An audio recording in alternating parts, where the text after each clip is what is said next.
В современной медицине поздними родами считаются первые роды женщины старше 35 лет, но науке известны случаи, когда роженицам было 70 плюс лет. Ставшая мамой в 67 лет, китаянка Тянин вошла в книгу рекордов.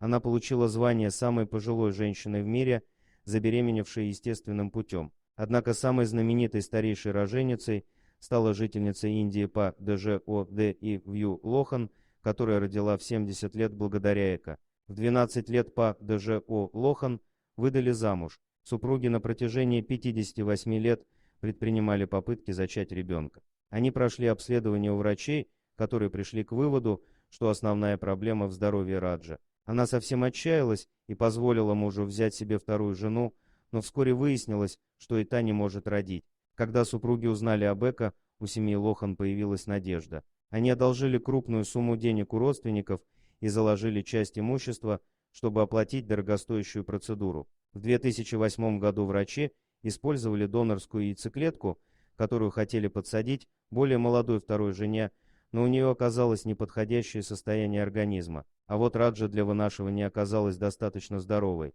По статистике не у всех пар ЭКО получается с первого протокола. Однако, несмотря на возраст супругов, случилось чудо, и эмбрион прижился.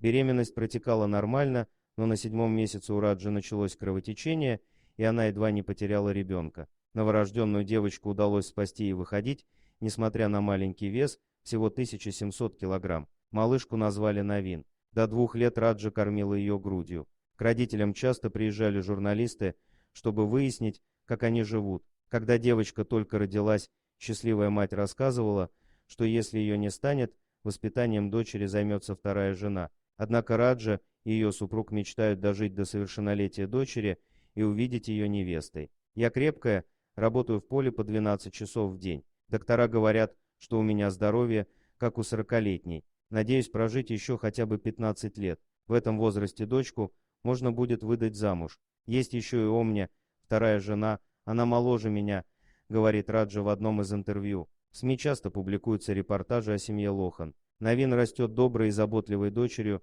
ухаживает за старыми родителями. Она признавалась, что сталкивается с насмешками из-за того, что у нее слишком пожилые мама и папа. Однако девочка считает своих родителей настоящими героями. В индийских семьях принято заводить много детей. Бесплодные женщины всю жизнь терпят насмешки и издевки. Так было с Ирамати Мангама. Она всю жизнь мечтала стать мамой, а громкий случай семьи Лохан вселил надежду. 5 сентября 2019 года Ирамати Мангама родила близнецов с помощью ЭКО в возрасте 73 лет. К сожалению, сразу после родов у отца произошел сердечный приступ. Врачи смогли спасти главу семейства, но через год он умер.